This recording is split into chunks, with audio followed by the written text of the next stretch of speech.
When designing a project, sometimes you put morals and beliefs at the forefront. Sometimes these beliefs lead you and your friends to create a game about scavenger animals in space for charity. This week on Schedule for Launch, join me, Zach Walsh, as I talk with Moss Powers about their game Trashtronautica. This adorable card and dice role-playing game puts charity at the center and fun follows close behind. We talk origins, animals, and how sometimes delays in bigger projects can be a good thing.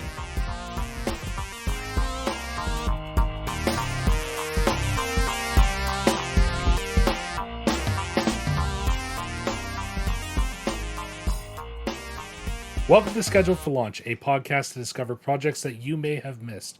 My name is Zach Walsh, and I am super grateful to be joined by Moss Powers this week to talk about their game, Trashtronautica. Moss, thanks for coming onto the show this week. Thank you for having me. I'm excited to be here. You sent me a little file about this game, and I was looking at the art, and I was reading the rules, and you've got something that's very both adorable and kind of serious at the same time. So I'm excited to pick your brain about it a little bit. Yeah, I think there's some definitely a broad range of tones that we go through with Trashtronautica, but I'm excited to talk about it. So, all right. So before we really get into what Trashtronautica is, can you tell the audience a little bit about yourself? Sure. So I'm a relatively new game designer. I've designed I guess a traditional game is the best way to phrase it before, but I've never done tabletops until now.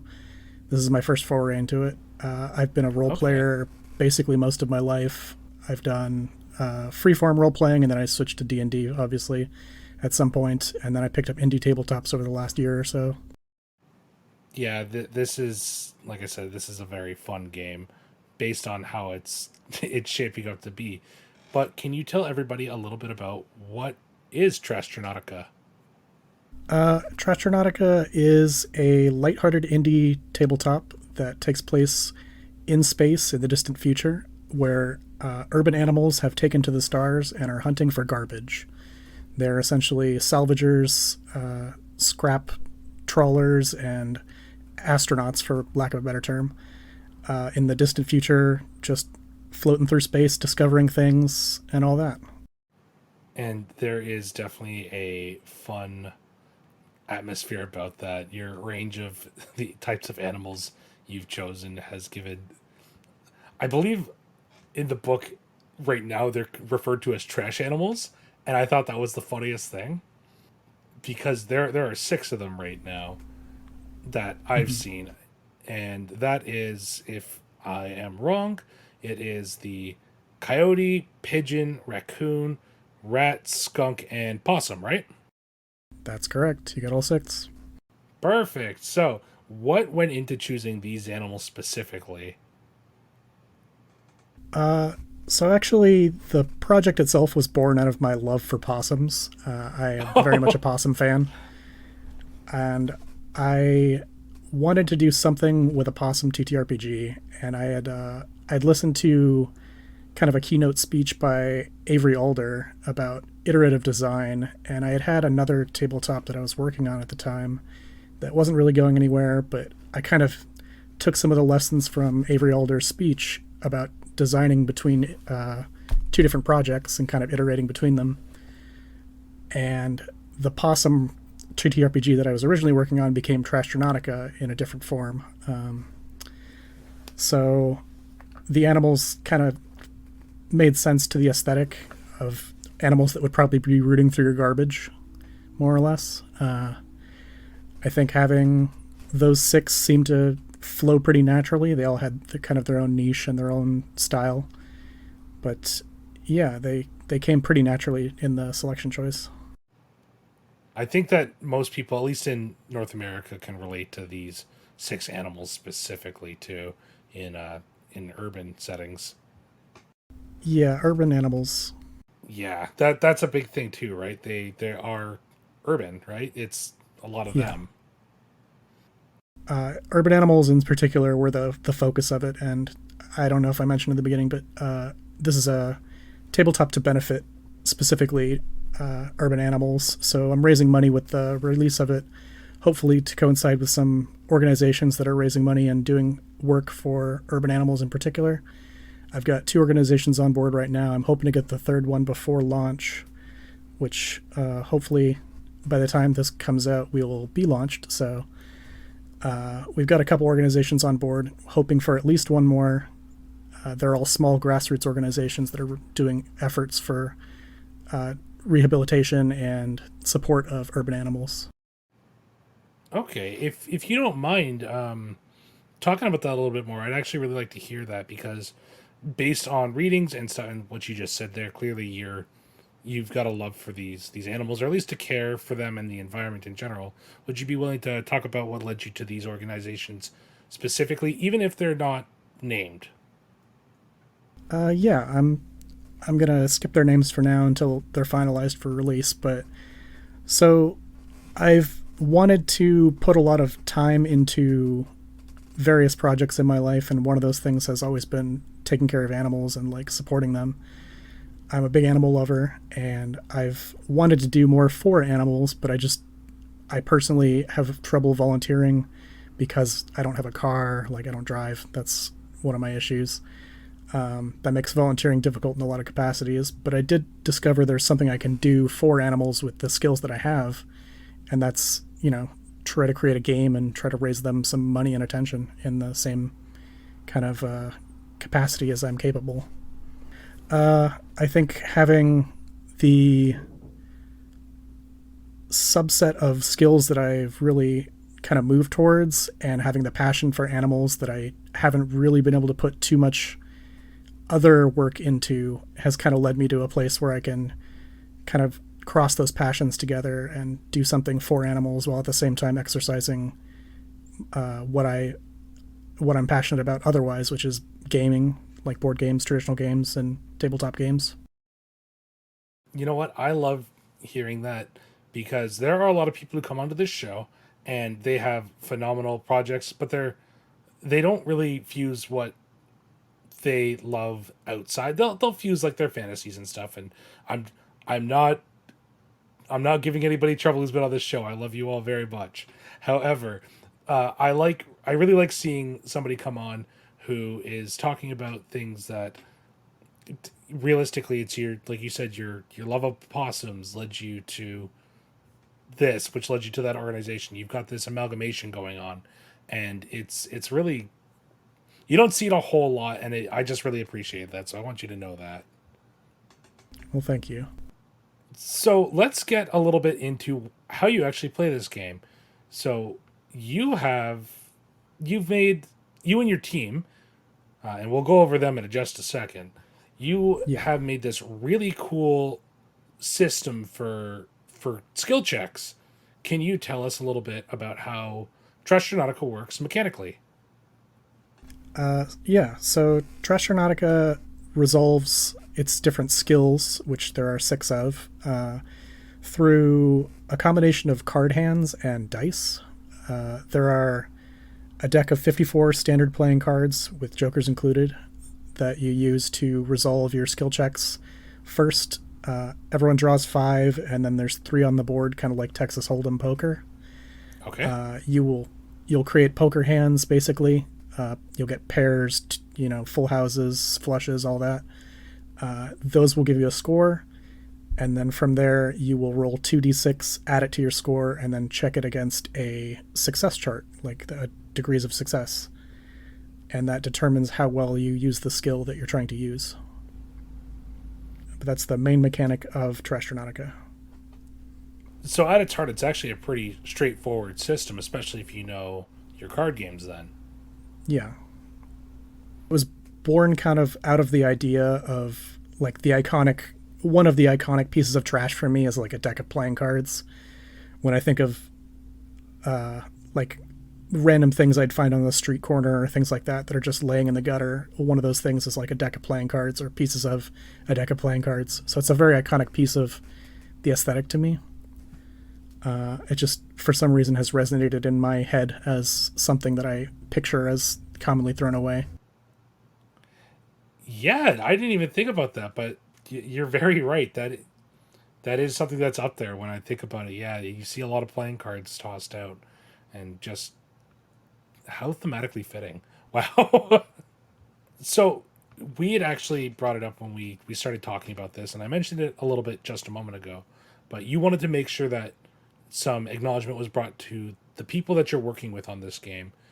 So can you tell me a little bit about your team and how you met, maybe some other things about what they've done, and how you all came to start working on this really interesting project actually. Yeah. So I met most of my team through the LARP group that I'm a part of. I'm a LARPer in part of my spare time. Okay. And they're all sword fighters. We do foam sword fighting. So I met them through that, and we kind of had a mutual interest in games and tabletops, and I wanted to start a big project. I initially had created like a group that had some people in it from the sword fighting community, and we all got together and started talking about like, oh, what do we want to do? We want to make a big tabletop project because that sounds fun, just based on our mutual interests. And we had developed it over time, and we're still working on it. It's a little in hiatus right now, but this team has put together a couple other projects along the way, kind of in between while we're on hiatus of the big one. And this is kind of the latest in that development line. But we have a graphic designer, we have our guy who does marketing, and we have another writer, and then we have myself. And we also have currently a professor of ethics and diversity that's on our team, which is great to have. Yeah. Very well qualified and extremely talented individuals. I'm going to plug all their information probably at the end. Of course. But yeah, they're all fantastic folks, and they've all done a great job working with me. So, yeah, Trashtronautica has largely been the product of a couple of us that kind of were working while the others were busy.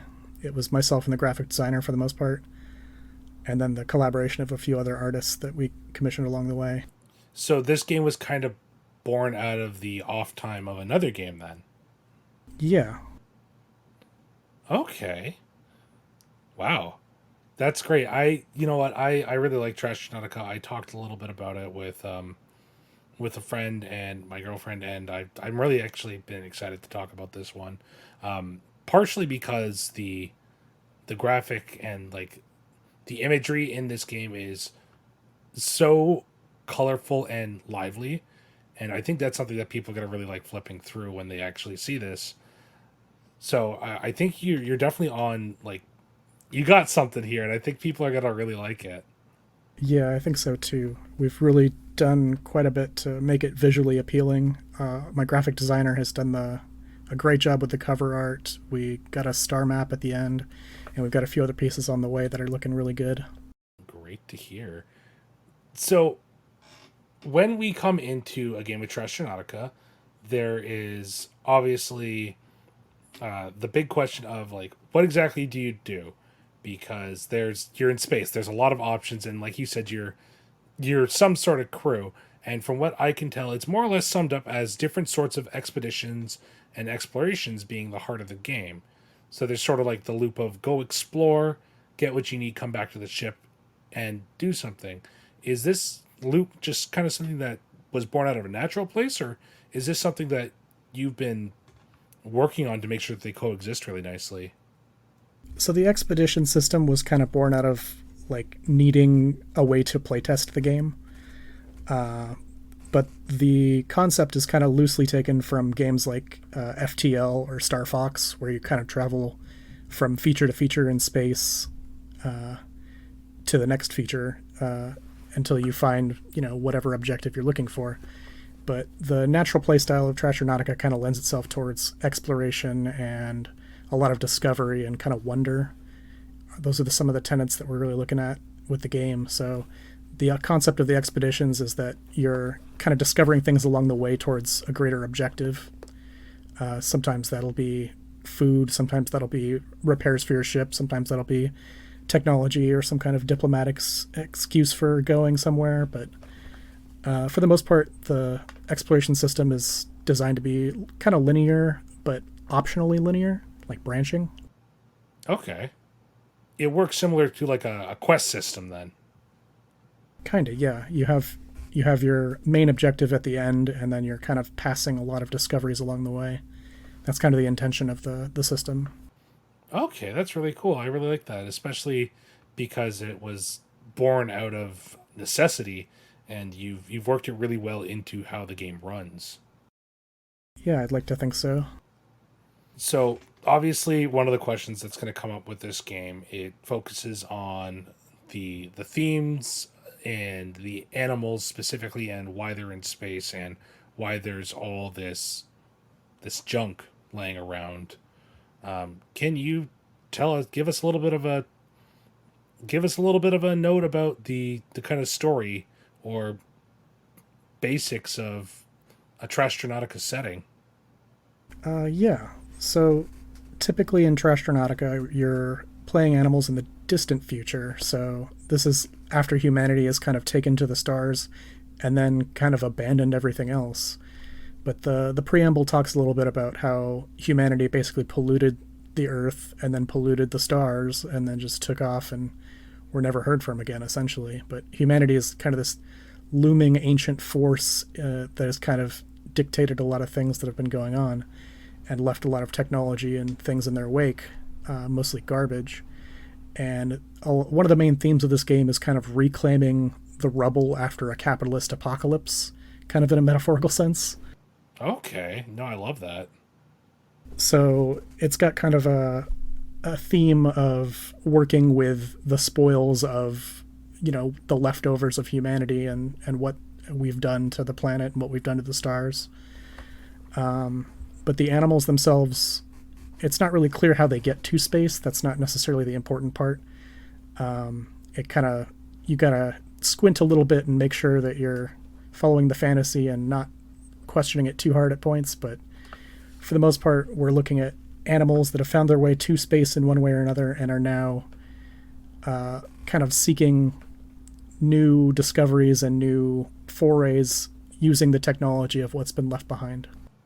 All right.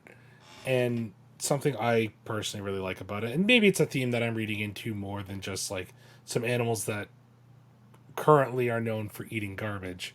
But there's definitely a feeling of cohabitation between the animals, or that working to survive in desperate situations, uh, originating from that sad beginning on Earth and humans kind of leaving a mess as they go.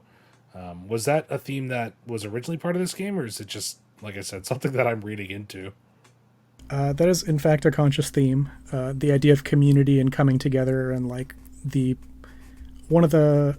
I talked a little bit about how I was listening to some speeches from Avery Alder. She's one of the influences of this with some Yeah. of her games. So the idea of community is real big in some of the themes of Trashtronautica, and like coming together and making the best of what you have outside of systems that have kind of left you in the dirt. There's obviously a lot of other influence as well, but that's one of the conscious decisions within the game itself, was to make sure it's about cooperation first and foremost, and like cooperation kind of born out of being left behind for the most part. And you've summed that up really well in your both your player and narrator principles. I think for the players, it is cooperation, curiosity, support, creativity, and boldness. There might be one that I'm missing. That sounds pretty close.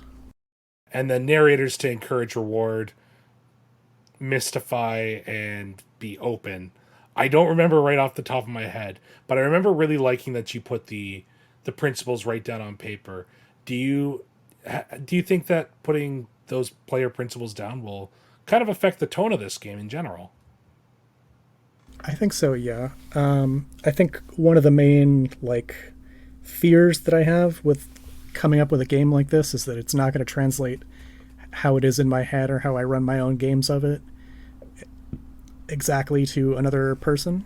But I think Okay. having that kind of guided philosophies that players can follow and GMs can follow will help bring it a little closer to my vision, and I think that's really important. I think I think that's a big fear between a lot of people who are creating their games, that that's not translating the way that they want. I Based on what I've read, the little bit that you've shown me, I think you've translated it very well. And something I'd like to actually talk about, coming back to what you mentioned, how you run this game, and uh, playtesting specifically.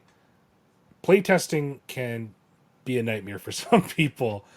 How Yeah. has oh no, how has playtesting gone for Trashtronautica? Honestly, it's been really fun. I've enjoyed the process. I've gotten a lot of good feedback. It's been useful, but I haven't gotten as many playtests as I was really hoping to get by this stage. And at this point, I still have a couple weeks to go, but we're really down to the wire for making changes at this point. So I would love to get another couple playtests in. Like a blind playtest seems very valuable at this stage, but we're down to the wire for making changes, like I said. So we're unfortunately not as caught up on testing as I was hoping. But every playtest I've had so far has been like all the feedback has been very positive. There's been a couple mechanical notes that have changed along the way, but people seem really enthusiastic and enjoy the game quite a bit, which is obviously excellent to hear. That is phenomenal to hear, actually. What would you say has been like something you've learned either about yourself in creating a game, or working with your team, or just how the game runs that you didn't expect while you were learning how to playtest this? Um, that question kind of threw me for a sec. Hold on.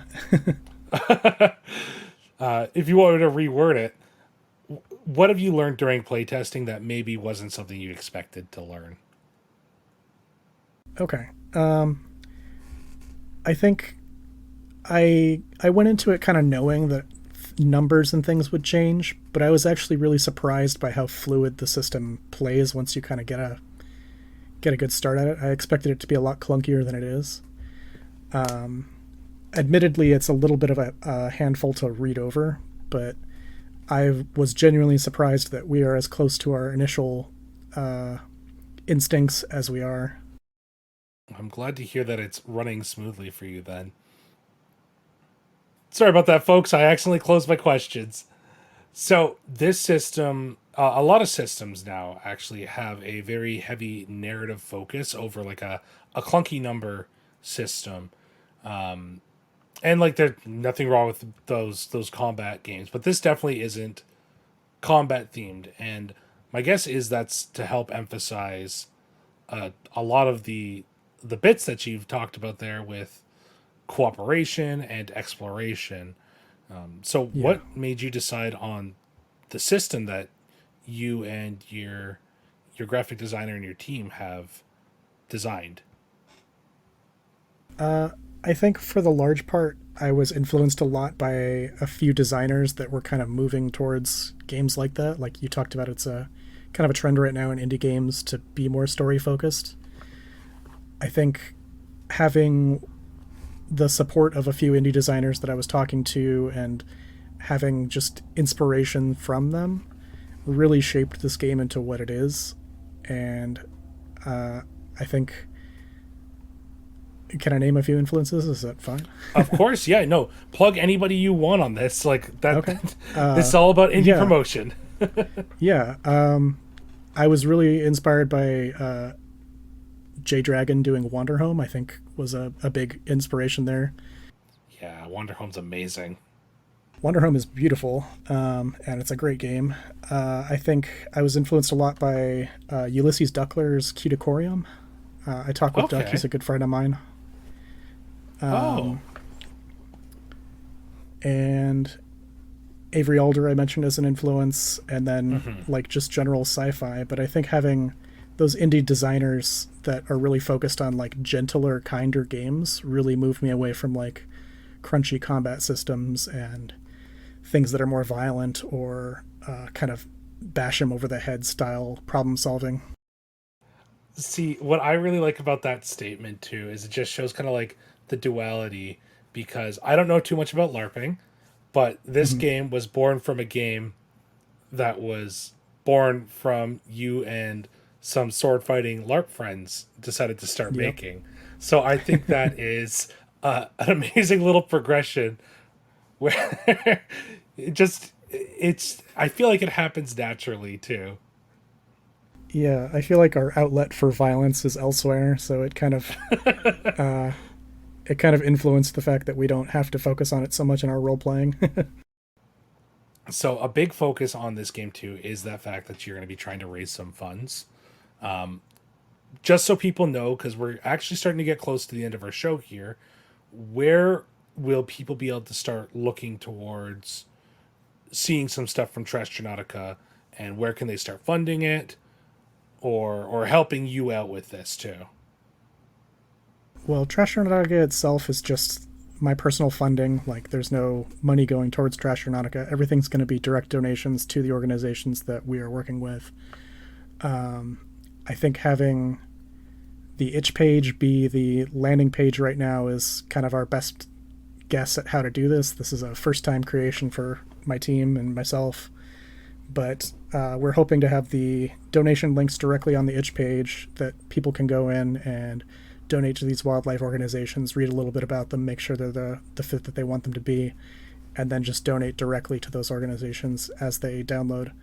And it's not going to be a hard requirement, obviously, with itch. If you're having trouble getting the funds together, or you just want to enjoy the game, or you want to check it out beforehand, feel free to download and not donate. But it is strongly encouraged that people would support the animals, as that's kind of the intention of the creation. Yeah.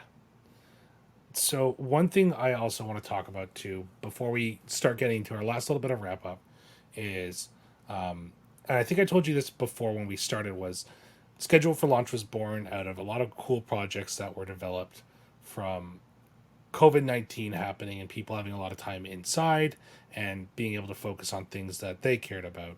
So I was Yeah. wondering if Trashtronautica was a one of those games that started development because of COVID-19, and if not, how it's influenced it, even if not directly.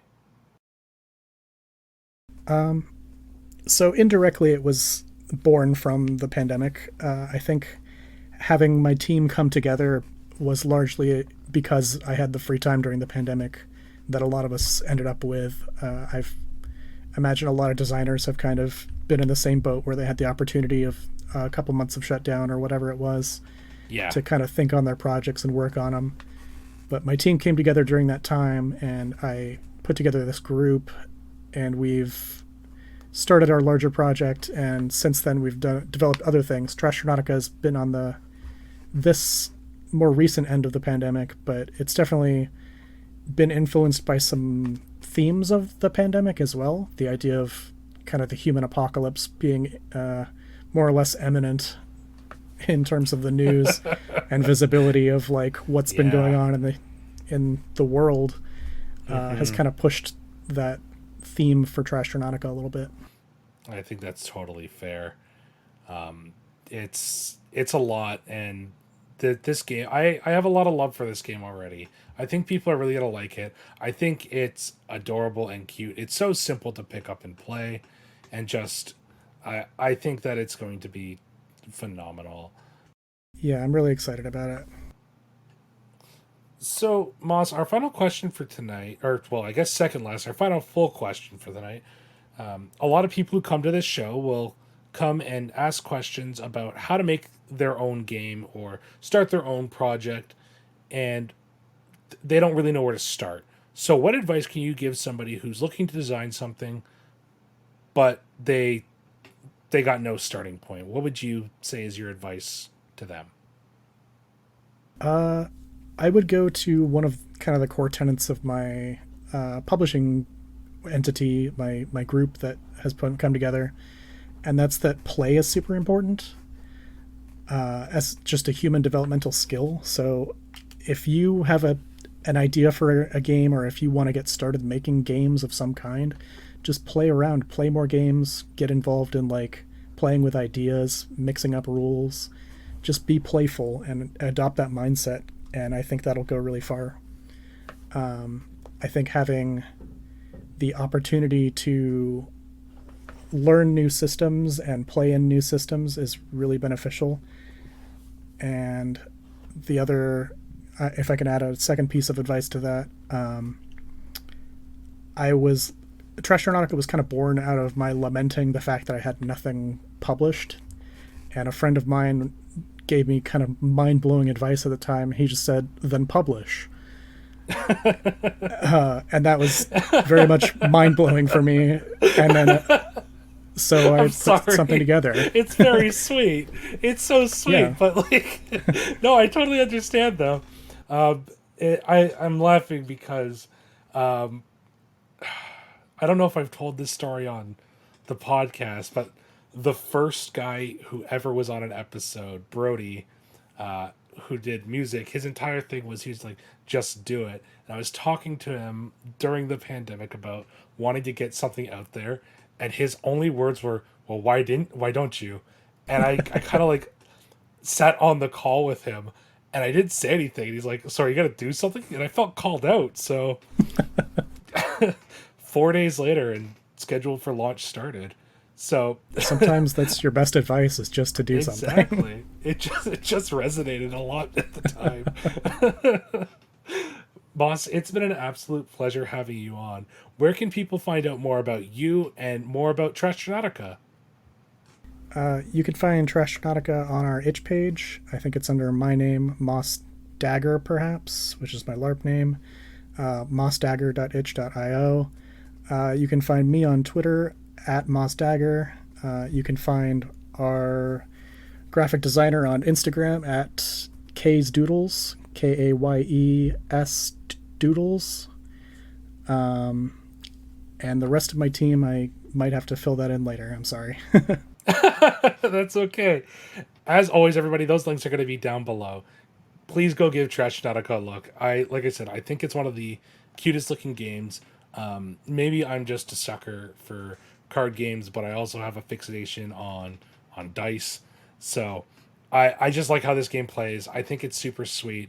I think it's going to do a lot of good, and I think there's going to be a lot of you who really love it out there. So please go take a look at it. Moss has been incredible to talk with and work with, so please show them some love. Moss, thank you so much for coming onto the show this week. It was a lot of fun talking to you about this project. Absolutely. Thank you for having me. Not a problem at all. It was my absolute pleasure. All right, everybody. Well, Moss and Trashtronautica, they're scheduled to launch really soon, so keep an ear out and we'll tell you about that then. All right, take care, everybody. Have a good night. Bye.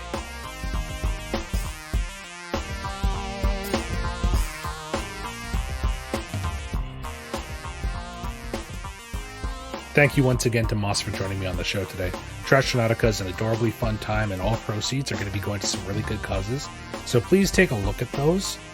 Moss also wanted to add in that Grant Howitt, creator of The Witch is Dead, Honey Heist, and Crash Pandas, among way more, was also a really important influence for Trashtronautica, and it can you can see it if you are familiar with some of those games.